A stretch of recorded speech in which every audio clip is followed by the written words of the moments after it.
네, 하나님 말씀 보도록 하겠습니다. 레위기 6장 24절부터 30절까지의 말씀입니다. 레위기 6장 24절부터 30절까지의 말씀. 저 여러분이 한 절씩 교독하고 마지막 절은 합독합니다.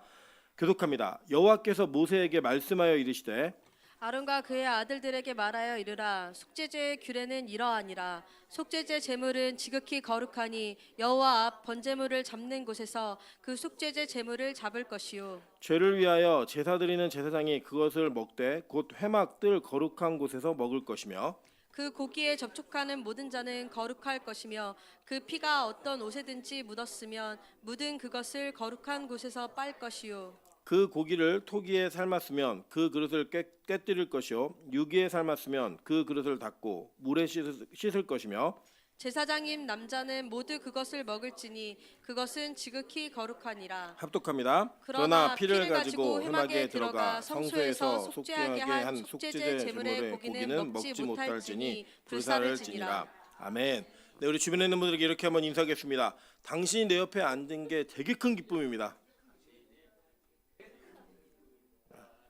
앞뒤로도 인사하겠습니다. 조금 일찍 와서 더 오래 앉아 있읍시다.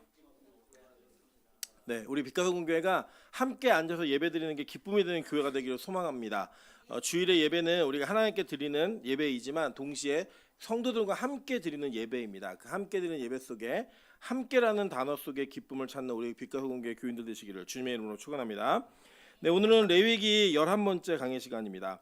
6장 24절부터 30절까지의 말씀을 가지고 토기와 유기라는 제목으로 하나님 말씀 증거하도록 하겠습니다. 죄송해요. 12번째네요. 12번째 시간입니다.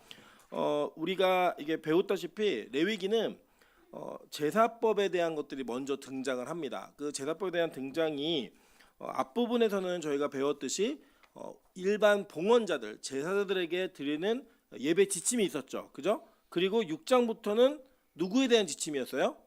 제사장들에게 주는 지침이었습니다. 그래서 앞에는 예배를 드리는 사람들, 그리고 뒷부분에는 예배를 집례하는 사람들에게 주고 있는 성경의 말씀이라는 것을 여러분 기억하시면 됩니다. 그러면 이 제사장의 규례와 도대체 우리하고는 무슨 상관이 있는가 다시 한번 보도록 할게요. 지난주도 봤는데 베드로전서 2장 9절부터 10절입니다. 그러나 너희는 택하신 족속이요 왕같은 제사장들이요 거룩한 나라요 그의 소유가 된 백성이니 이는 너희를 어두운 데서 불러내어 그의 기이한 빛에 들어가게 하신 이의 아름다운 덕을 선포하게 하려 하심이라. 너희가 전에는 백성이 아니더니 이제는 하나님의 백성이요 전에는 긍휼을 얻지 못하였더니 이제는 긍휼을 얻은 자니라 라고 얘기했어요. 자, 보면 우리를 신약에서는 뭐라고 부르고 있죠? 왕같은 제사장이라고 부르고 있는 거예요. 그리고 우리가 직분이 뭐예요? 제사장입니다. 여기 보면은 여러분 구약의 제사는 뭘 위해서 드리는 제사였어요? 죄 사함을 위해서 드리는 예배였죠. 그런데 이게 기계적으로 내가 제사를 드리면 죄가 해결되는 거예요? 아니었죠. 하나님이 긍휼을 베푸셔야지만 해결되는 거였다고요. 그런데 여기 베드로전서 2장 10절에 보면 뭐라고 얘기하냐면 이제는 하나님의 백성이요 전에는 긍휼을 얻지 못하였더니 이제는 긍휼을 얻은 자니라 라고 얘기했단 말이에요. 이게 무슨 내용이냐면 우리가 제사장으로서 예배를 드리면서 뭘 얻었어요? 긍휼을 얻은 자가 되어서 죄의 문제가 해결된 자라는 거예요. 그러니까 즉 우리 신약에 살고 있는 성도들은 다 제사장입니다. 그리고 우리는 죄의 문제가 해결되는 제사장인 거예요. 긍휼을 얻었기 때문에. 그래서 우리가 이 죄의 문제가 어떻게 해결되고 있는지를 정확히 알고 이해해야 하지만 사실은 진짜 성도인 겁니다. 그러니까 우리가 교회를 출석한다고 성도가 아니라 이 죄의 문제가 해결돼야지만 진짜 성도가 되는 건데 그 죄의 문제가 해결되는 실마리, 즉 그림자가 구약에 제시되어져 있는데 그 구약에 제시되어 있는 실마리가 바로 레위기인 거예요. 레위기에 나타나는 제사를 통하여 우리는 우리의 죄의 문제가 어떻게 해결되는지를 확인하고 그 죄의 문제를 해결하시는 예수를 만날 수 있는 그 길을 레위기가 먼저 열어놓고 있는 거예요. 그래서 오늘 이 본문을 보시면서 옛날에 있었던 어려운 이야기를 배운다라고 생각하지 마시고 여기에 예수를 발견하고 예수를 만나야겠다라는 마음으로 오늘 말씀 가운데 예수님을 만나는 그런 은혜가 있기를 소망합니다. 자, 여기 보면 우리가 이제 읽으신 6장 24절부터 30절은요 속죄제에 관련한 이 제사장에 대한 규례들인 거예요. 자, 그럼 속죄제가 무슨 제사로 불린다 그랬죠? 여러분 기억나시나요 혹시? 속죄제는 정결제라고 불린다고 얘기했어요. 그죠? 속건제는 무슨 제사였어요? 배상제. 그죠? 그래서 속죄제와 속건제를 구분하기가 어려워요, 사실 이게. 그런데 이 쉽게 얘기하시면 속죄제는 정결제라고 이해하시면 되고 속건제는 배상제라고 이해하시면 됩니다. 그래서 이 속죄제는 무언가를 닦아내는, 오염된 것을 깨끗하게 만드는 이런 일들과 병행되어 있다라고 이해하시면 딱 맞아요. 자, 그래서 보시면 이 속죄제는 정결제인데 이 속죄제는 어떤 때 드리는 제사였냐면 고의가 아닌 실수나 부지 중에 지은 죄, 이게 바로 속죄제를 죄의 문제를 해결하는, 이런 죄의 문제를 해결하는 게 속죄제였던 거예요. 그래서 정결하게 하기 위해 드리는 제사였습니다. 그래서 죄를 뭘로 형상하고 있냐면 더러운 때나 오염된 걸로 형상화해서 그거를 씻어내는 닦아내는 걸 뭘로 사용한 거예요? 피를 사용한 거예요. 그리고 여러분 보시면 기억나시겠지만 다른 제사들은 이 피를 뿌린다라는 단어 하나밖에 없는데 여기에는 막 바른다, 뭐 찍는다, 여러 가지 단어들이 사용되는 게 속죄제예요. 그래서 마치 어떻게 이해하시면 되냐면 우리가 그냥 일반적으로 청소할 때는 그냥 그 청소기로 미시고 그냥 물걸레로 한번 쓱 닦고 마시잖아요. 그 대청소할 때 어떻게 해요? 막 그 수건 같은 거 이런 거 못 쓰는 거 같은 걸레 갖다가 막 틈도 다 닦고 막 평소에 안 하던 청소를 하죠. 그래서 이 속죄제는 되게 많은 거예요. 피를 사용하는 용도가. 반면에 다른 제사들은 피를 뿌리는 걸로 간단하게만 사용한다라고 이해하시면 이 속죄제에 대한 이해는 충분히 하시는 걸로 보시면 될 거예요. 자, 그럼 속죄제의 특징이 뭐였냐면 속죄제의 제물이 여러분 코르반이었어요. 혹시 코르반 그러면 좀 기억나는 단어가 혹시 있지 않으세요? 고르반, 그죠? 고르반의 신약에 보시면 신약에 고르반 하나님께 드리는 제물이었죠. 그거를 핑계로 부모에게 드릴 거를 이거 하나님께 드리는 거야 라고 하면서 소홀히 하지 말아라는 예수님의 가르침이 하나 나오잖아요. 그 가르침 속에서 있는 그 고르반이라는 단어가 바로 속죄 제물인 코르반과 동일한 단어예요. 그래서 이 속죄 제물은 코르반 하타트라고 불려졌어요. 그런데 이 속죄는 죄는 결과는 똑같았어요. 죄의 삭은 사망이죠. 그런데 죄에 대한 영향력이 달랐잖아요. 그죠? 예를 들어서 평신도가 담배를 피는 것과 목사가 담배 피는 죄는 같아요, 틀려요? 다르죠. 예. 예를 들어서 교회 올라오시다가 우리 권사님 중에 한 분이 담배를 물고 계신 걸 보는 거하고 제가 담배를 물고 있는 걸 보는 거하고 여러분 그 충격이 다르시겠죠. 그죠? 그래서 이 죄의 문제는 다 죄는 사망입니다. 삭슨. 그런데 죄가 끼치는 영향력의 문제는 사람들마다 좀 달랐어요. 그래서 이 죄에 대한 영향력을 해결하는 것만큼의 제물이 그 직분에 따라 달랐다라는 거. 그게 성경에 기록되어 있었죠. 그래서 대제사장은 뭘로 속죄를 드렸죠? 흠없는 숫소로다가 속죄를 드렸고 회중들이 전체를 다할 때 대속죄일이었죠. 이때도 역시 숫소를 사용했고 족장들이면은 숫염소, 그죠? 대신에 일반 백성은 그 형편에 따라 암염소나 암양이나 비둘기 혹은 고운 가루 이런 것들을 통해서 자기 형편에 맞게 제사의 제물을 드렸다라고 성경은 기록하고 있습니다. 자, 근데 중요한 게 있었죠. 이 속죄제는 고의적이지 않은 죄에 대해서만 용서가 됐었죠. 근데 이 고의적이라는 단어가 번역이 조금 잘못됐다고 얘기했었죠. 우리가 보통 보면은 그 부지 중에 짓는 죄가 있고 고의 중에 짓는 죄가 우리가 이해할 때는 내가 알고 짓는 죄, 모르고 짓는 죄 이 정도로 이해하신단 말이에요. 그래서 예를 들어서 의도한 죄가 있어요. 요거를 이렇게 탁 없애면 저 사람이 곤란해지겠지. 뭐 이런 우리 마음 가운데 의도된 계획적 범죄 이런 죄는 속죄제로 용서받아요, 못 받아요? 못 받는다고 얘기하시면 안 되죠. 이 뜻이 다르다고 얘기했는데 자. 속죄제, 부지 중에 지은 죄인데 이게 히브리어로는 쉐가가라는 단어였죠. 이 단어가 무슨 뜻이었어요? 비고의적으로. 근데 이 뜻이 뭐냐면 나중에 보시면 고의로라는 단어가 히브리어로는 야드라마인데 이 단어가 뭐냐면 의기양양하다라는 거였어요. 그래서 이 비고의적인 죄라고 하는 것은 결론적으로 보시면 되는 거예요. 어떻게 보시면 되냐면 죄를 지었는데 이 죄를 지은 게 부끄러워요. 죄를 지은 게 너무 죄송해요, 하나님께. 그래서 하나님께 용서를 구하는 죄가 바로 비고의적인 죄인 거예요. 이해되시죠? 그러니까 알고 싶긴 알고 졌어요. 내가 요렇게 하면 누가 손해를 보겠지, 내가 요렇게 하면 누군가의 피해가 되겠지, 알고는 지었는데 짓고 나서 지적을 당한다든지 아니면 말씀을 듣다가 보니까 너무 이게 창피하고 부끄러운 거예요. 하나님 용서해 주세요. 이렇게 무언가 깨달은 것을 통해 하나님께 간구하는 모습으로 나아가면 이게 뭐다? 바로 비고의적인 죄인 거예요. 네.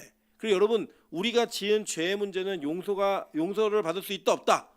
있다. 어떠면? 내가 이것이 창피하고 부끄러우면 용서받을 수 있는 거예요. 반면에 여러분이 죄를 짓고 당당할 수 있잖아요. 그죠? 네. 당당하면은 그건 뭐예요? 용서받지 못하는 죄라는 거예요. 대표적으로 어떤 죄가 있었냐면 여러분, 다윗이 나단에서 죄를 지적받잖아요. 그때 지적받을 때 다윗이 어떤 태도를 취하죠? 내가 죄인으로서이다. 자신을 낮추고 그 허물을 깨닫는 모습으로 나아갔다고요. 그러니까 그가 용서받았어요? 못 받았어요? 받았죠. 그죠? 그 받는 죄라는 거예요. 그래서 제사는 우리가 그냥 기계적으로 내가 잘못 저질렀는데 이거 죄가 짓고 나면은 형벌이 너무 세니까 내가 요렇게 하면 용서받겠지 라고 얘기해서 제사를 드린다고 용서받는 게 아니라 그랬죠. 긍휼의 마음, 그러니까 마음을 찢을 때 그때 비로소 용서가 임한다라고 얘기한 거예요. 자, 그래서 보시면 이렇게 얘기해요. 레위기 5장 5절에 이렇게 얘기합니다. 이 중 하나에 허물이 있을 때는 아무 일에 잘못하였노라 자복하고, 자복하면 어떻게 된다는 거예요?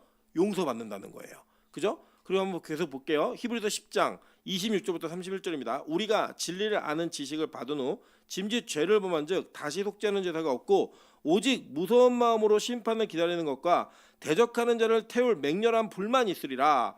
모세의 법을 패한 자도 두세 증인으로 말미암아 불쌍히 여김을 받지 못하고 죽었거든.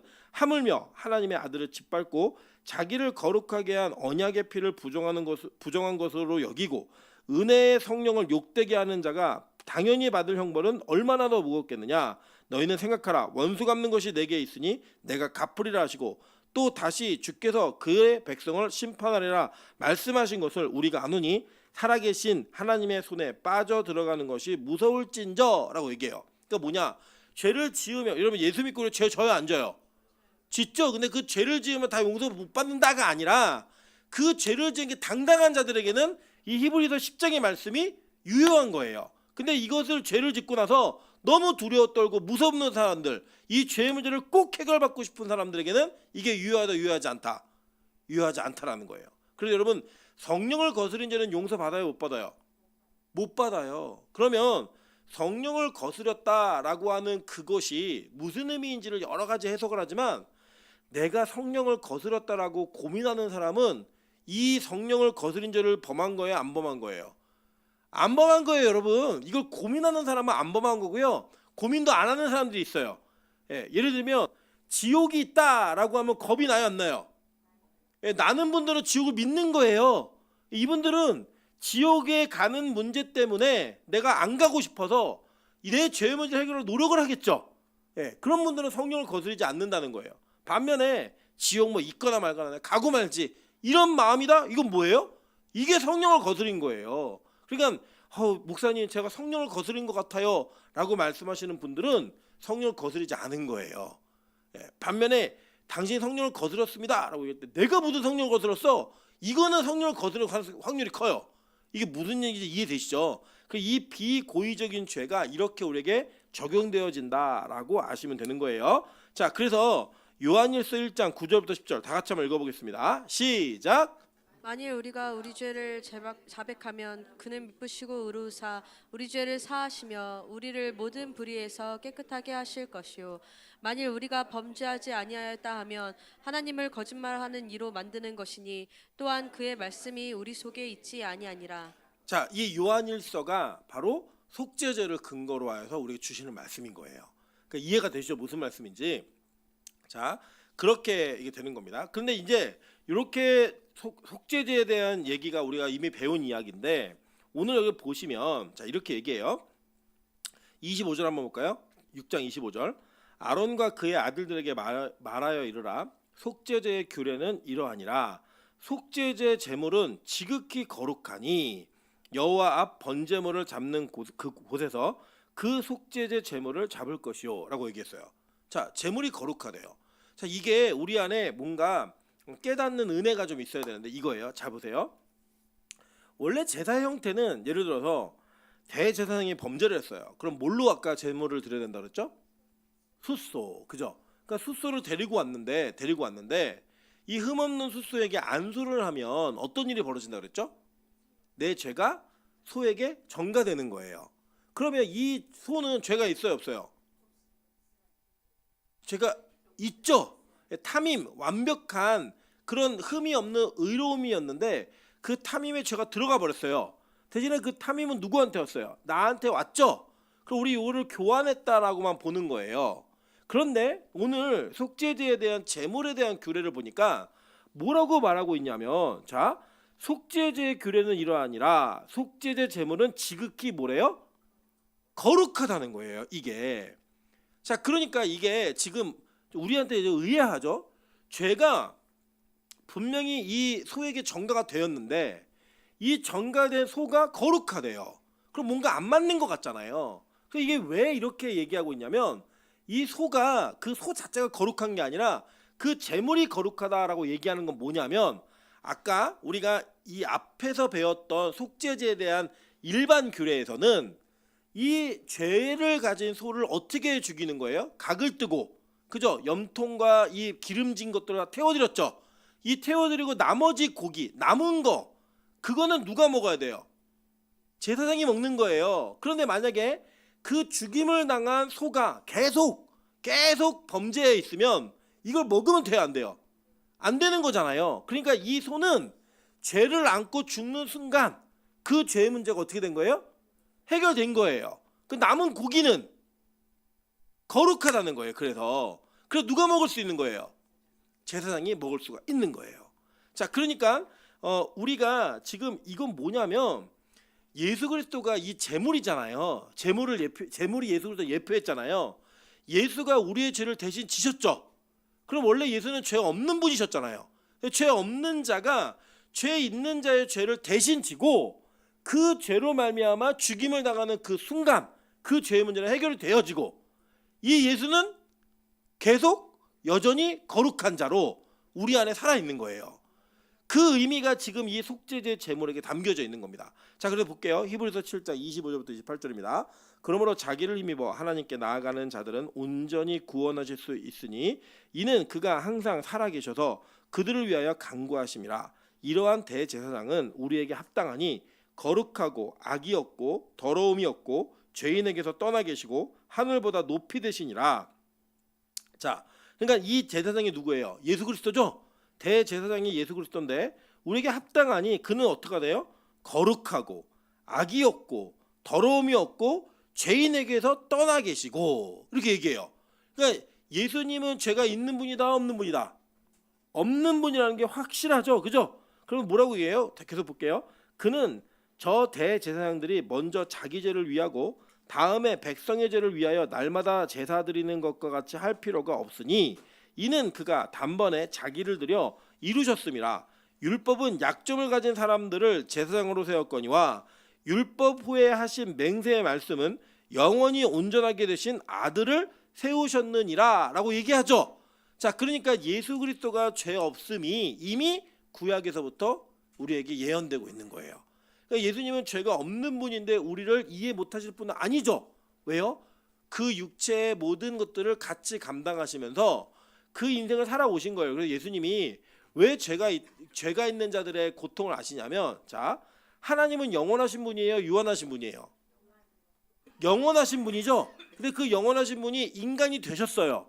그래서 예수님이 태어날 때부터 예수님으로 태어나셨어요? 그러니까 예수님이 성인으로 태어나셨어요?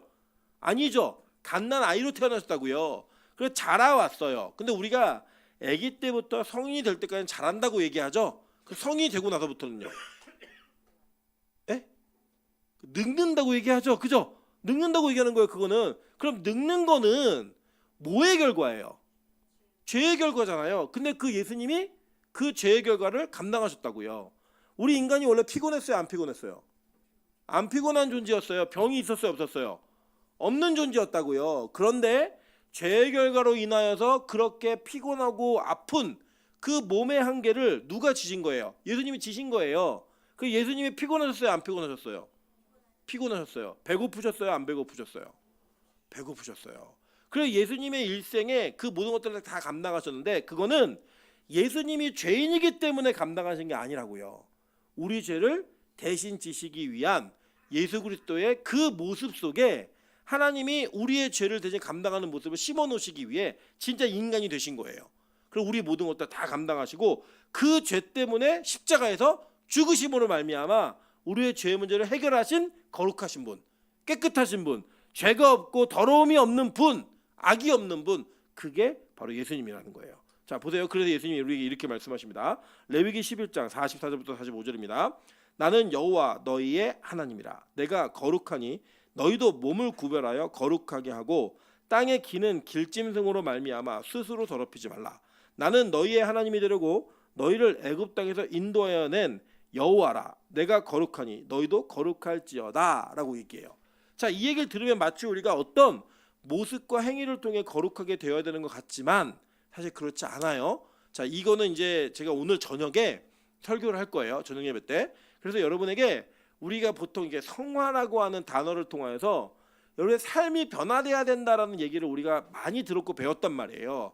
그런데 그 이야기가 제사 속에 얼마나 우리가 잘못 알고 있는 내용인지를 성경 우리에게 가르치고 있다는 겁니다. 자 보세요. 오늘 하나님이 거룩해요. 그죠? 그래서 우리한테 거룩하라고 얘기하셨는데 우리는 우리 스스로 거룩할 수 있는 존재 아니에요. 아니라고요. 누구 때문에만 거룩할 수 있는 존재예요?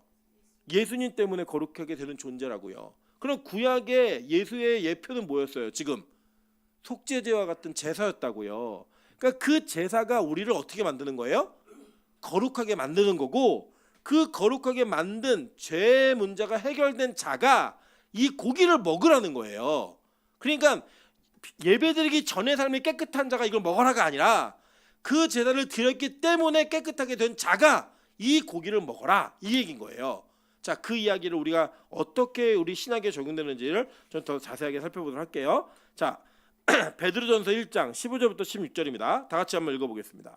시작. 오직 너희를 부르신 거룩한 이처럼 너희도 모든 행실에 거룩한 자가 되라. 기록되었을 때 내가 거룩하니 너희도 거룩할지어다 하셨느니라. 자, 그죠? 그러니까 보세요. 오직 너희를 부르신 거룩한 이처럼 너희도 모든 행실에서 거룩한 자가 되라라고 얘기했죠. 그리고 이 뒤에 붙은 이야기가 뭐예요? 내가 거룩하니 너희도 거룩할지어다 하셨느니라라고 얘기한다고요. 그러면 여기서 이 베드로가 너 거룩하게 되라라고 하는 의미가 무엇인지 그게 이제 오늘 저녁 예배 때 제가 알려드릴 거예요. 근데 그 거룩함이 우리가 알고 있는 도덕 윤리적 행실의 깨끗함이 아니라고요. 그게 아니라 진짜 거룩함의 비결은 이 구약의 제사의 근거를 두고 있다라는 거예요. 그 근거로 인하여서 진짜 거룩함이 어떻게 오는 것인가, 이게 바로 성경에 담겨진 비밀인 겁니다. 자, 계속 볼게요. 자, 히브리서 12장 14절입니다. 모든 사람과 더불어 화평함과 거룩함을 따르라. 이것이 없이는 아무도 주를 보지 못하느니라. 그죠? 화평함과 거룩함을 따르라라고 얘기했어요. 자, 이게 이제 제가 여기서 다 얘기하면 너무 시간이 너무 길어지니까 이 내용이 이렇게 거룩함 자가 고기를 먹어야 된다라고 얘기하는 의미가 무엇인지를 제가 알려드렸어요.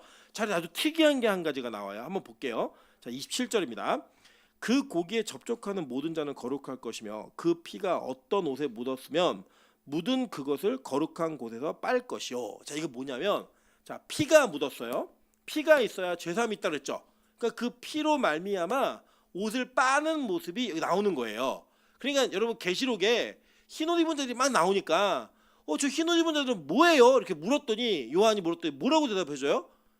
보혈의 피에 옷을 빤 자들이다 라고 얘기하죠. 그러니까 보혈이 옷에 묻었어요. 이 묻은 옷을 빨므로써 그 옷이 깨끗해지는 거죠.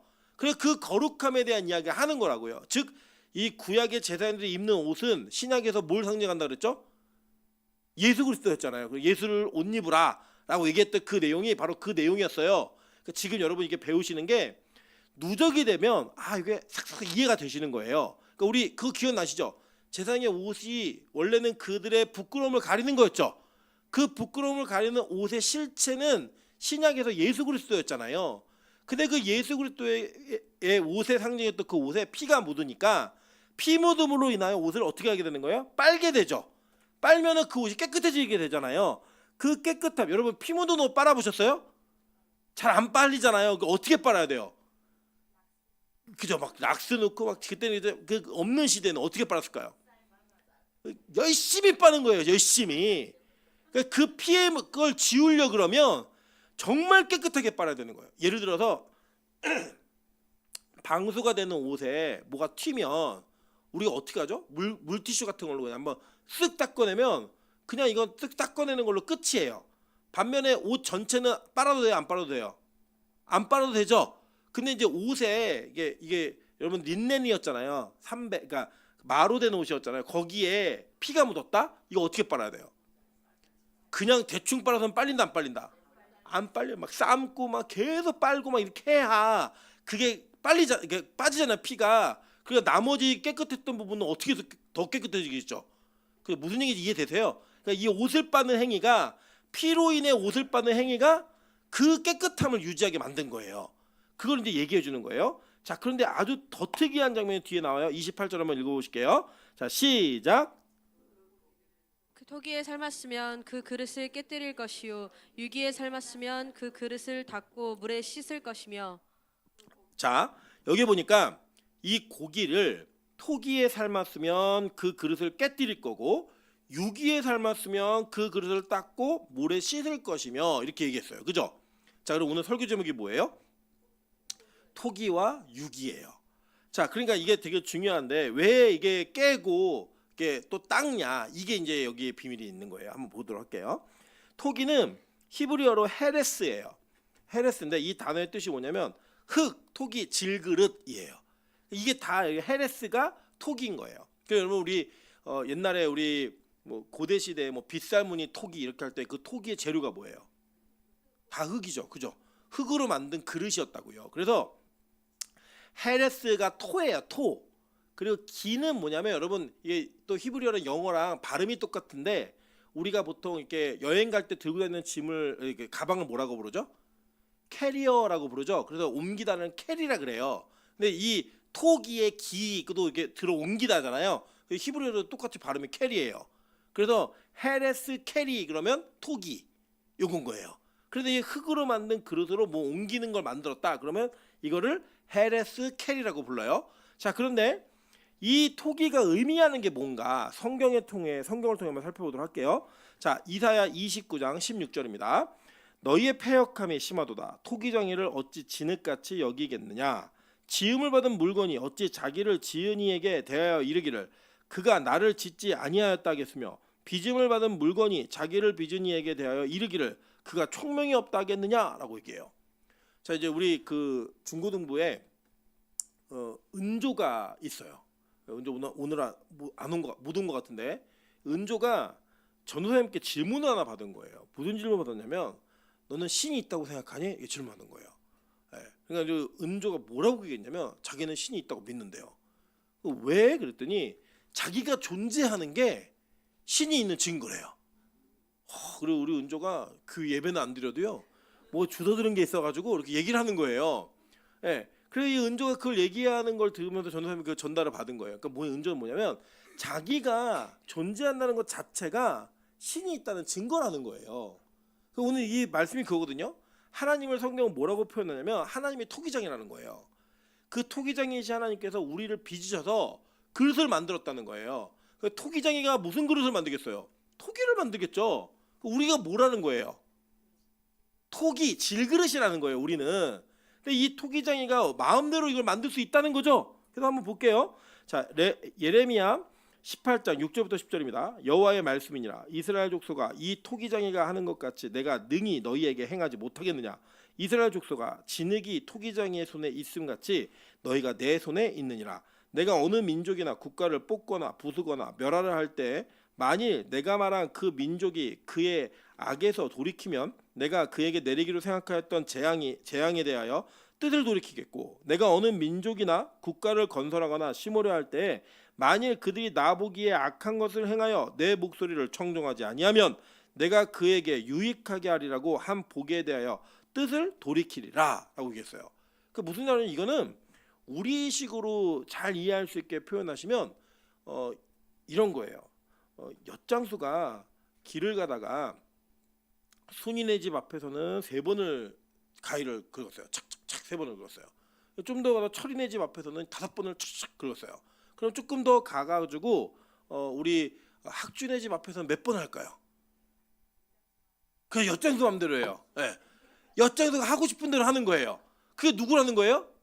하나님이시라는 거예요. 그 하나님의 토기장이라고 하는 그 의미를 이스라엘 백성들이 문화적으로 받아들이는 거를 우리는 야 엿장수 맘대로야 라고 얘기를 하잖아요.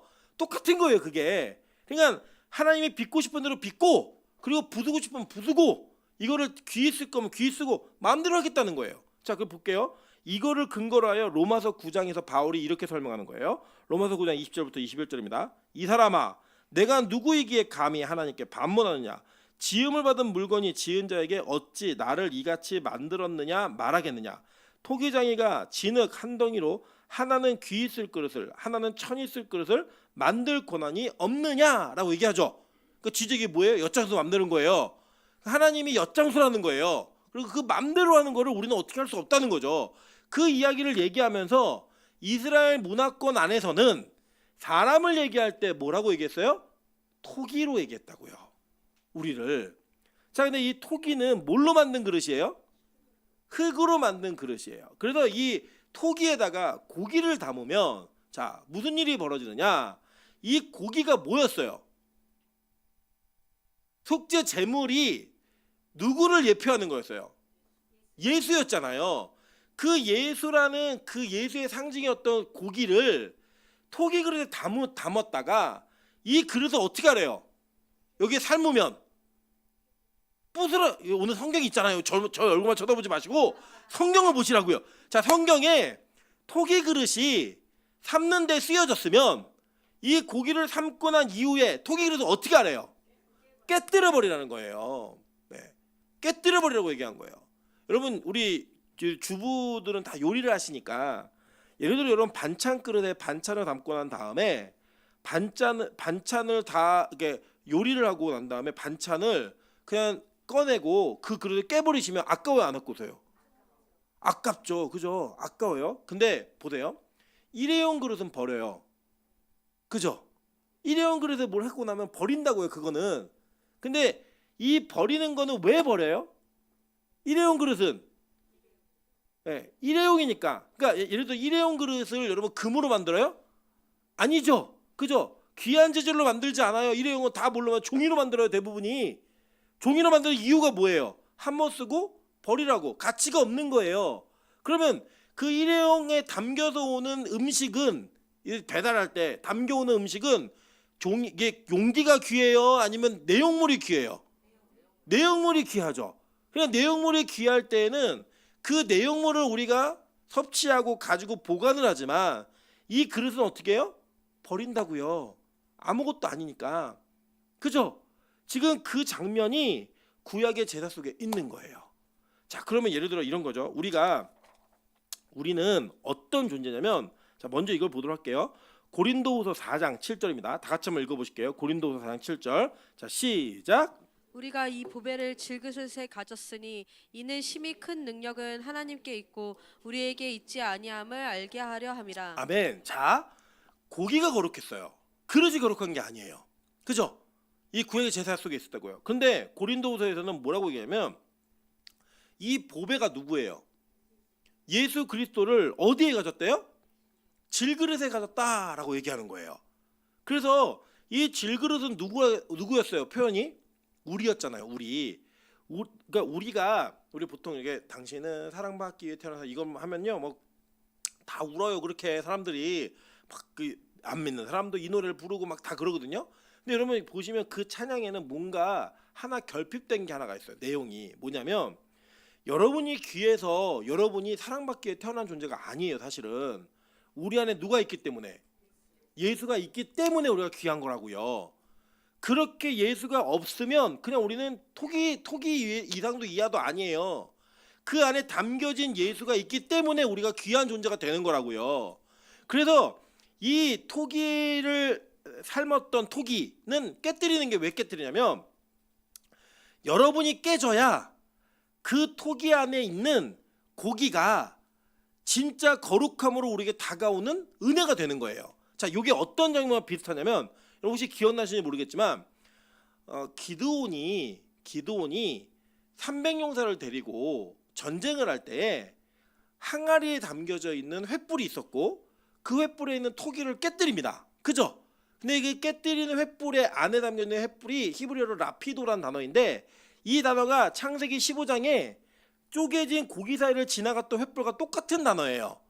그러니까 그 횃불이 항아리 안에 있을 때 빛이 나요, 안 나요? 안 나는데 이걸 깨뜨리면 그 안에 있는 빛이 나온다는 거죠. 그것 때문에 그 13만 5천의 그 미디안 군대가 다 없어지는 거예요. 그래서 내가 깨져야, 내 자아가 부서져야 누가 나오는 거예요? 예수가 드러나는 거예요. 그래서 이 토기는 우리를 상징한다 그랬죠. 그게 깨어짐으로 말미암아 그 깨어진 은혜 속에 누가 드러나는 거예요? 예수만이 오롯이 드러나는 거예요. 그게 속죄제 제사에 있는 거예요. 그러니까 뭐예요? 속죄제의 제물이었던 고기를 삶았고 그 삶은 고기 그릇인 토기를 깨뜨릴 때에 그 안에 담겨진 거룩한 고기가 우리 앞에 놓여지게 되는 거예요. 그리고 우리 누가 깨어져야 된다? 내가 깨져야 되는 거예요. 여러분들, 우리는 보통 신앙생활하면서 누굴 깨버리려고 하냐면 하나님을 깨려고 그래요. 내가 이기는 거예요. 내 뜻대로 하나님 움직여야 되는 거예요. 내 마음과 내 고집이 하나님보다 앞서는 거죠, 항상. 그래서 내 생각이 앞서기 때문에 우리는 그릇이 자꾸 고기를 깨려고 그래요. 그러니까 여러분 잘 생각해 보세요. 고기를 토기에 삶아놓고 고기를 버렸다. 이거 정상이 아니에요. 아니죠. 우리 가끔 그러잖아요. 너무 바쁠 때면은 아이스크림을 탁 까가지고 아이스크림을 버리고 봉지를 들고 있는 경우가 있어요. 이게 뭐예요? 이게 헛짓한 거죠? 네, 바보 같은 짓을 한 거죠? 우리가 그럴 수 있다는 거예요. 예수를 우리 안에 담았으면 누가 깨져야 돼요? 내가 깨져야 돼요. 그 뭐예요? 여기 성경에 보니까 고린도서 4장 7절에 이는 심히 큰 능력은 하나님께 있고 우리에게 있지 아니함을 알게 하려 함이라 라고 얘기했어요. 근데 우리는 뭘 자랑하냐? 자꾸 자기를 자랑하고 싶은 거예요. 내가 얼마나 위대한 존재인지, 내가 얼마나 중요한 존재인지, 내가 얼마나 필요한 존재인지를 항상 확인하고 싶어하는 거예요. 여러분, 저희 아이들 둘이 있는데 아이들 둘이 말도 안 되는 얘기를 해요. 무슨 얘기를 하냐면, 오늘도 제가 이제 아침에 얻어 들은 얘기인데 찬수가 엄마한테 이렇게 얘기한 거예요. 엄마, 나도 민수 형이나 수아 누나 대해주시 나한테도 친절하게 대. 왜 나한테는 말을 이렇게 막 함부로 하는 거야? 나한테 이렇게 말을 세게 해. 이렇게 얘기하는 거예요. 여러분, 찬수는 엄마가 자기를 이 세상에서 제일 사랑한다는 걸 알아요. 아는데도 불구하고 그걸 얘기하는 이유가 뭐냐면 자기가 원하는 대로 엄마를 만들고 싶은 거예요. 내가 원하는 대로. 그러면서 이 아이들이, 이게 찬이도 그러거든요. 자기가, 아빠가 자기를 되게 좋아한다는 걸 알아요, 이 아이가. 근데 뭐라고 말하냐면 자기가 뭔가 불만이 있을 때는 아빠는 오빠만 좋아하고 자기는 미워한대요. 네. 말도 안 되는 거죠. 찬도 똑같이 얘기해요. 제가 찬이를 사랑하지만 찬수를 미워하진 않아요. 얘도 사랑해요. 그런데 찬도도 똑같이 얘기해요. 아빠는 찬이만 좋아하고 자기는 미워한대요. 그렇게 얘기함으로써 자기들이 얼마나 귀한 존재인지를 확인받고 싶어 하는 거예요. 그거는 아니야, 엄마는 널 제일 사랑해, 아니야, 아빠는 널 더 사랑해, 이걸 들어야만 되는 거예요. 근데 안다고요. 아는데도 불구하고 그 이야기 하는 거예요. 왜요? 자기 자신이 얼마나 귀한 사람이고 얼마나 존귀한 사람인지를 알고 싶어 하는 거예요. 여러분, 우리가 왜 시험 들죠? 왜 우리가 삐지고 화를 내죠? 나 알아달라는 거예요. 사실은 내용을 다 근거로 하면 그렇게 얘기하는 그 기저에는 뭐가 깔려 있는 거냐면, 너 나 아는 척해, 내가 수고한 거 인정해, 내가 얼마나 귀한 존재인지를 네 입으로 말해, 이거 하는 거라고요. 여자하고 남자하고 연애할 때 왜 밀당을 해요? 너 나 얼마나 사랑하는지를 보여줘, 네가 나를 얼마나 귀히 여기는지를 알려줘, 이거 하는 거 아니에요. 그죠? 자기가 얼마나 중요한 존재를 확인받고 싶어 하는 거예요. 여러분, 그거는요, 사람이 사는 생활 속에서는 그렇게 할 수 있어요. 그거 하지 말라는 게 아니에요. 근데 하나님 앞에서 하지 마세요. 하나님 앞에서는 하는 거 아니에요. 왜냐? 하나님 앞에서는요, 우리는 뭐다? 질그릇이에요. 토기장이가 언제든 깨도 되는. 반면에 그분은 어떤 분이에요? 우리 그 너무나 거룩한 고기를 질그릇에 담았어요. 그죠? 그게 여러분 어떤 의미인지를 보시자는 거예요. 이 질그릇에 담아 놓은 이 고기가 훨씬 가치가 있고 귀한데 그거를 우리와 같은 질그릇 담음으로 말미암아 이걸 뭐라고 하냐 성육신이라고 얘기하는 거예요. 그것이 깨어질 때에 진짜 그 안에 빛이 드러나고 그 고기의 가치가 드러나면서 능력이 누구에게 있다? 하나님께 있다라는 걸 보여주는 거예요. 우리 아무것도 아니라는 걸. 교회는 그걸 확인하는 곳인 거예요. 그래서 예배를 드릴 때마다 자기 자신이 강화되고 자기 강화의 복음이 더 여러분에게 강력히 전달되면 그 교회는 잘못된 거예요. 그 설교는 잘못된 설교예요. 설교 들을 때마다 내가 얼마나 가치 없는 존재인지가 고백되어져야 돼요. 그 내가 얼마나 쓰레기 같은 인생인지를 고백되어져야 돼요. 그런데 거기서 끝나면 안 돼요. 그거는 자존감을 무너뜨리고 자아를 해체시키는 거예요. 근데 그게 아니라 우리는 자아를 죽이고 자아를 해체시키는데 그 뒤에 뭐가 오는 거냐? 내 안에 담겨있는 예수가 빛남으로 말미암아 주종감으로 세워지는 자들인 거예요. 그 예수 그리스도의 은혜로 말미암아 사랑받는 존재가 되는 거라고요. 그런 걸 고백하는 게 진짜 교회이고 진짜 성도라는 것을 이 속죄제 제사 속에 보여주는 거예요. 그럼 계속 볼게요. 유기그릇에 담았을 때요. 이 유기그릇에 담았을 때는 어떻게 하래요? 지금 보니까 유기에 삶았으면 그 그릇을 닦고 물에 씻을 것이며 라고 얘기했어요. 자 볼게요. 유기그릇은 히브리어로 네오셰트 캐리예요. 이해되시죠? 캐리는 아까 이해된 거니까 네오셰트라는 뜻은 뭐냐면 놋구리예요. 그러니까 이게 유기라는 게 유기그릇은 그 당시에 이제 녹는 점과 관련이 있었기 때문에 뭔가 이렇게 그 세공을 해야 되잖아요. 이렇게 만들어내고 그럴 때 녹는 점이 낮은 시대에는 이게 더 가치 있는 녹는 점이 높은 그 물질들은 못 만드는 거예요. 그러니까 구리는 좀 낮은 점에서 녹죠. 다른 그 물질보다. 그래서 여기 이 구리 유기라고 되어 있는 그릇은 다 녹그릇이에요. 네. 근데 이 녹그릇이 어떻게 쓰였나 한번 보도록 할게요. 자, 출애굽기 27장 3절입니다. 재를 담는 통과 부삽과 대야와 고기 갈고리와 불 옮기는 그릇을 만들되 제단의 그릇을 다 뭘로 만들래요? 놋으로 만들지며 이렇게 얘기했어요. 네, 그죠? 계속 볼게요. 민수기 31장 21절부터 24절입니다.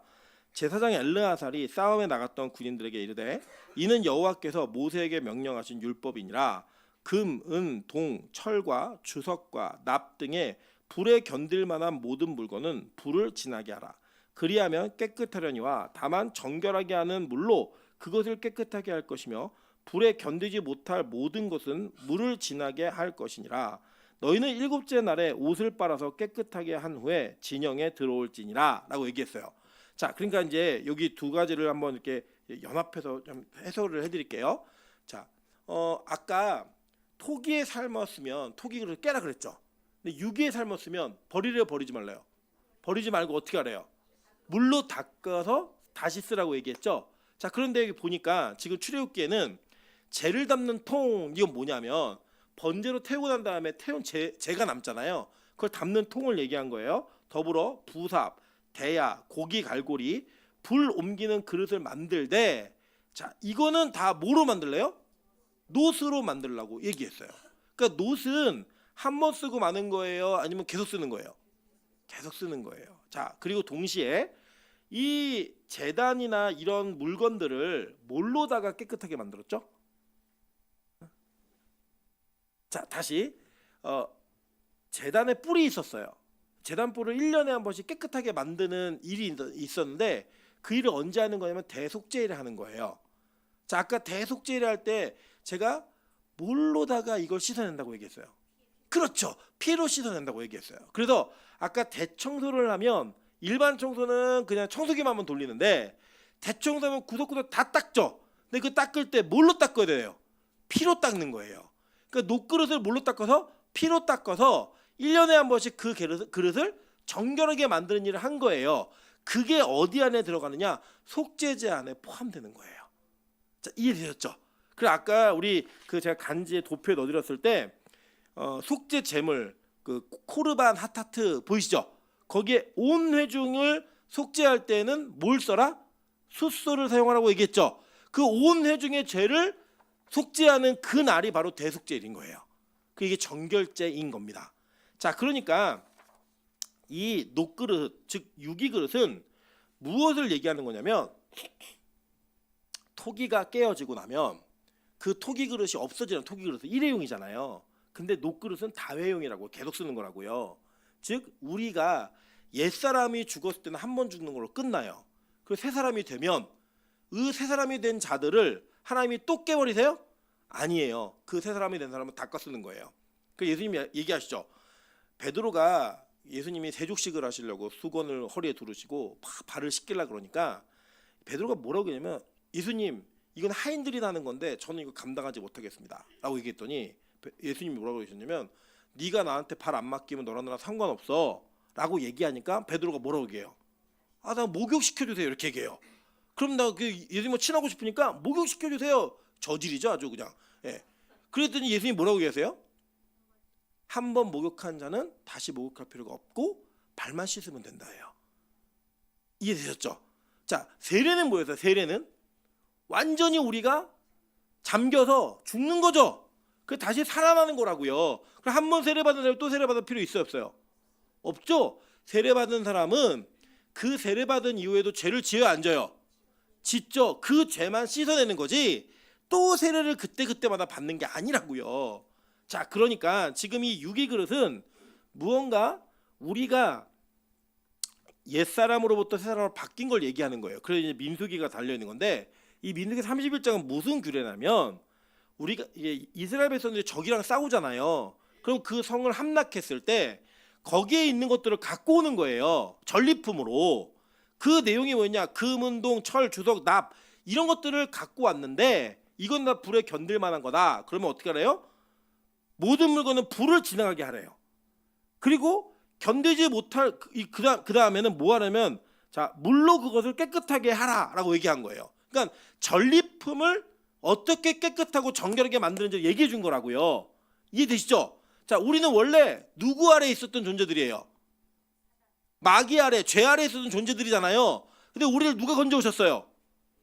예수 그리스도가 전쟁 가운데서 건져내신 전리품이라고요. 누가? 우리가요. 그 우리가 어디를 지나가야 돼요? 불을 지나고 물로 깨끗하게 씻어짐으로 우리가 옛사람에서 새사람이 되는 거죠. 네, 그게 바로 우리라는 거예요. 그래서 우리는 무언가 우리 안에 이 거룩함을 담아내기 위해 계속 씻으라는 거예요.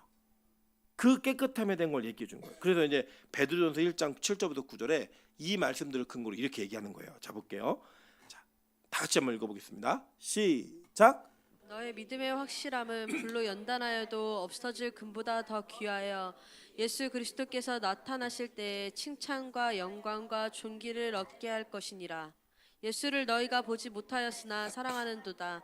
이제도 보지 못하나 믿고 말할 수 없는 영광스러운 즐거움으로 기뻐하니 믿음의 결국 곧 영혼의 구원을 받음이라. 자, 너희 믿음의 확실함은 불로 연단하여도 없어질 금보다 더 귀하여 얘기했어요. 그죠? 그러니까 우리는 불로 연단을 받아도 불로 깨끗함을 받아도 없어진다 안 없어진다? 안 없어진다라고 얘기하는 거예요. 그래서 디모데후서 2장에 저와 여러분을 뭘로 표현하냐면 그릇으로 표현하는 거예요. 한번 볼까요? 디모데후서 2장 20절부터 21절입니다. 큰 집에는 금그릇과 은그릇뿐 아니라 나무그릇과 질그릇도 있어 귀하게 쓰는 것도 있고 천하게 쓰는 것도 있나니 그러므로 누구든지 이런 것에서 자기를 깨끗하게 하면 귀히 쓰는 그릇이 되어 거룩하고 주인의 쓰심에 합당하며 모든 선한 일에 준비함이 되리라 라고 얘기해요. 자 보세요. 성경은 우리에게 뭘 가르치고 있냐면 야 너 금그릇 대라 은그릇 대라 뭐 녹그릇 대라 뭐 질그릇 대라 이거 가르치지 않아요. 어떻게 얘기해요? 귀히 쓰는 그릇이 되래요. 자 예를 들어 여러분 저희 집에 오셨는데 제가 황금 오강에다가 밥을 드리면 여러분 어떠실 것 같아요? 와 그래도 오강이지만 이게 금이니까 밥을 맛있게 먹자 이렇게 하시겠어요? 아니죠. 그런데 일회용 깨끗한 그릇에다가 여러분 제가 밥을 담아 드리면 여러분 그 밥을 맛있게 드시겠어요? 안 드시겠어요? 그죠? 제가 예를 들어 선택의 여지 드리는 거 금 오강에다가 밥을 드릴까요? 아니면 일회용 용기에다 밥을 드릴까요? 그럼 어떤 선택하실래요? 나는 그래도 금그릇 가져가지는 못해요. 그냥 드시는 거예요. 그냥. 그리고 여러분 여기에 아무도 이 요강에다가 자기의 밥을 담는 사람은 없다고요. 성경 우리에게 뭘 얘기하냐면 야 너 금그릇이야 은그릇이야 뭐 이런 걸 얘기하는 게 아니에요. 뭘 얘기하는 거냐면 귀히 쓰는 깨끗한 그릇이 되라는 거예요. 닦고 씻고 이걸 해서 그러니까 금이 됐던 은이 됐던 질이 됐던 나무가 됐던 뭐가 됐든 간에 어떤 그릇이든 우리는 우리를 씻어내는 것을 통해 깨끗한 그릇만 되어 있으면 하나님이 사용하신다예요. 그게 성경이 말하고 있는 이야기라고요. 그래서 여러분 이 속죄제 안에서 고기를 삶는 그릇은 우리를 상징하는 거예요. 저와 여러분을 상징하는 거라고요. 그 우리가 깨어짐을 통해 예수가 드러나고 우리가 옛사람으로부터 새사람이 되었을 때 우리가 다시 계속 사용하시는데 그 사용하시는 그릇은 어떻게 해야 된다? 깨끗이 씻어야만 한다. 그래야 계속 사용되는 거예요. 그래서 계속 예수를 담는 거라고요. 잘 보세요. 우리는 계속 죄를 지어요. 그러나 그 죄는 반드시 계속 씻어져야만 돼요. 그래야 우리가 계속 예수를 우리가 담는 거예요. 여기에 회개의 진리가 숨겨져 있어요. 이게 어떤 적용인지는 저녁 예배 때 제가 해설해 드릴게요. 자, 근데 보세요. 그 다음에 여기 뭐랬냐면 이거 먹으랬어요. 이 고기를. 그죠? 29절 제사장의 남자는 모두 그것을 먹을지니 그것은 지극히 거룩하니라. 그죠? 이렇게 얘기했어요. 자, 그 내용을 오늘 성경은 이렇게 얘기합니다. 요한복음 6장 53절부터 56절입니다. 예수께서 이르시되 내가 진실로 진실로 너에게 이르노니 인자의 살을 먹지 아니하고 인자의 피를 마시지 아니하면 너희 속에 생명이 없느니라. 내 살을 먹고 내 피를 마시는 자는 영생을 가졌고 마지막 날에 내가 그를 다시 살리리니 내 살은 참된 양식이요 내 피는 참된 음료로다. 내 살을 먹고 내 피를 마시는 자는 내 안에 거하고 나도 그의 안에 거하나니 라고 얘기해요. 자, 우리나라 이게 내려오는 속담 중에 금강산도 식후경이란 말이 있고요. 무슨 일을 하다가 막 일을 제쳐놓고 밥 먹어 할 때 우리가 뭐라고 얘기하냐면 다 먹고 살려고 하지 이거 뭐가 중요하다고 그러면 먹는 것에 대한 중요성을 항상 강조합니다. 그죠? 그리고 얘기하는데 그건 뭐냐면 내가 이걸 먹어야 산다는 거예요. 여러분 예를 들어서 여러분이 막 장사가 잘 되는 가게를 운영하시는데 막 하다가 하루에 밥을 한 끼도 못 먹어요. 매일매일. 그럼 그 장사 계속 하시겠어요? 아니면 중단하고 쉬시겠어요? 중단하고 쉬어야죠. 며칠은 재밌겠지만 계속 밥을 못 먹는데 어떻게 살아요 사람이. 먹고 살려고 다 하는 건데 그냥 우리가 무엇을 먹는다는 건 살기 위해 먹는 거예요. 그리고 그 먹는 것을 위해 일한다라고 우린 얘기해도 과언이 아닌 게 우리는 돈이 있으면 사실 여러 가지를 하지만 가장 기초적으로 여러분 돈이 진짜 없으면 그 얼마 없는 돈 가지고 뭘 제일 중요하게 여기시겠어요? 그때 무슨 명품을 사요. 먹는 걸 사죠. 그죠? 먹는 거를 사야지 다른 거 사지 않아요. 그게 기본이라고요. 여러분 이 예수를 먹으라는 이야기는 다른 게 아니에요. 옛날 이거 초대교회 때 이 얘기하고 예수 그리스도인들은 다 저기 식인종이라고 막 소문이 나고 막 죽이고 막 그렇게 순교당하고. 근데 이게 아니라 자 이거예요. 우리가 누구를 먹어야 사는 존재인가를 고백하라는 거예요. 성찬을 통하여. 그래서 여러분 그리스도인들은 우리가 왜 살고 무엇 때문에 살 수 있는지 그거를 고백하라는 겁니다. 여러분 가끔 이런 얘기하죠. 우리 권사님들도 한 번쯤은 다 경험해 보셨을 거예요. 우리 남편이 연애할 때 야, 난 너 없으면 못 살아. 이 얘기 한 적 있다 없다? 기억이 안 나세요? 네. 난 너 없으면 못 살아 라는 이야기를 듣고 결혼하셔야 되는 거예요. 적어도 그 정도는 들으셔야죠. 근데 기억은 안 나죠. 왜 기억이 안 나냐면 남편이 그걸 지킨다 안 지킨다. 지금은 요새 나 없어도 할 것 같아요. 나 없으면 더 잘 살 것 같아요. 그러니까 이제 그게 기억이 잘 안 나시는 거예요. 근데 너무 뜨겁게 사랑할 때는 뭐라고 얘기하냐면 야, 난 너 없으면 못 살아. 이 얘기를 하고 듣는다고요. 그래서 정말 사랑하는구나. 밥 안 먹어도 사는 게 너 없으면 못 살겠어. 이런 얘기를 거짓말이지만 한다고요. 근데 그게 그때 당시에 마음은 진짜예요. 그게 진짜. 야, 내가 다 갖추고 있어도 너 없으면 내가 진짜 못 살겠어. 그걸 누구에게 고백하라고요? 예수에게 고백하라는 거예요. 그래서 성찬을 통해 그 예수를 먹고 마심으로 내가 당신 없으면 못 사는 존재입니다. 사실 딴 건 다 모르겠는데 예배 안 드리면 못 살겠어. 이거 하라는 거예요. 하늘문에 우리 민영기 집사라고 저랑 동갑인 집사가 하나 있어요. 이 집사는 너무 노는 걸 좋아해요. 제가 이 집사하고 하루를 같이 잤는데 저 너무 깜짝 놀란 게 다시는 그 집사하고 같이 자고 싶지 않아요. 왜냐면 제가 대답을 하든 안 하든 24시간 계속 말을 해요. 그리고 기가 빨리는 느낌이 있어요. 근데 이 집사가 노는 걸 너무 좋아해가지고 노는 걸 안 놀아본 게 없대요. 뭐 캠핑이고 뭐고 자기는 정말 안 놀아본 게 없대요. 근데 다 놀아보고 요새는 예배 드리는데 예배만큼 재밌는 게 없대요. 그런데 돈을 많이 준다고 회사에서 미국에 3개월 발령을 보냈어요.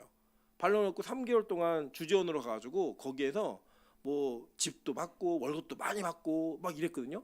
3개월 만에 돌아왔어요. 돌아왔는데 원래는 가야 되는데 안 가고 있는 거예요. 그래서 왜 안 가냐고 물어봤더니 자기 예배 안 드리고 못 살겠대요. 거기 조건이 훨씬 좋아요. 뭐 다 가고 싶잖아요. 미국 가가지고 뭐 좋은 엔지니어 상대하고 이러고 싶은데 자기 예배 안 드리고 못 살겠대요. 사는 게 아니래요. 그게 뭐예요? 예수를 먹는 거라고요. 여러분 빛가도공교회가 예배가 많다고 생각하세요? 저는 그렇게 생각하지 않아요. 저는 오늘 제가 어제도 어떤 목사님과 대화를 하면서 우리 저녁 예배가 생겼다고 그랬더니 왜 이렇게 성도들을 학대하냐요? 왜 이렇게 성도들을 힘들게 하냐요? 근데 저는 예배 안 드리면 못 살겠어요. 예수님 없으면 못 살겠어요. 진짜 너무 우리의 죄악의 문제가 크고 그 문제가 해결되지 않으면 매 순간순간마다 너무 힘든 상황들이 마음에 눌림이 있으니까 그 예배를 통해 우리의 죄의 문제가 해결되지 않으면 못 살겠는 거예요. 여러분 그래서 이 예배를 이 제사를 예수를 먹는 제사로 드리라는 거예요. 그래서 성경 우리에 이렇게 얘기합니다. 여기 보면 거룩한 자가 먹으라 그랬죠. 자, 고전 11장 27절부터 29절 다 같이 읽겠습니다. 시작. 그러므로 누구든지 주의 떡이나 잔을 합당하지 않게 먹고 마시는 자는 주의 몸과 피에 대하여 죄를 짓는 것이니라.